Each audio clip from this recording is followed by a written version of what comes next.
What a unpredictable world cup, what a unpredictable world cup. দেখেন, Spain একের পর এক আক্রমণ করছে, বাট কাবো ভার্দে এতটা জোস ডিফেন্স করছিল, মনে হচ্ছিল যে তারা ২০২২ সালের মরক্কো।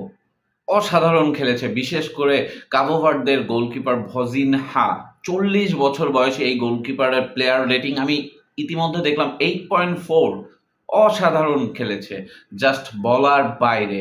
স্পেন মানে একদম হতাশা হয়ে যখন ফাইনাল হুইসেল বেজেছে, স্পেনের প্লেয়াররা এতটাই হতাশ ছিল যে মানে হাত পা ছুড়ে এরকম করতেছে। দেখে খুবই ভালো লাগলো। কাবো ভার্দের জন্য এই ১ পয়েন্ট খুবই জরুরি ছিল।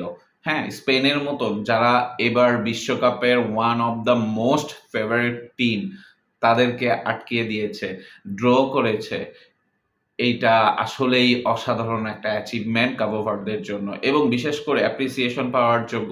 অবশ্যই তো ম্যান অফ দ্য ম্যাচ হবেন কাবো ভার্দের গোলরক্ষক ভজিনহা। ৪০ বছর বয়সী গোলরক্ষক, যিনি কিনা এত অসাধারণ সেভ দিয়েছে যা বলার বাইরে। ধন্যবাদ সবাইকে।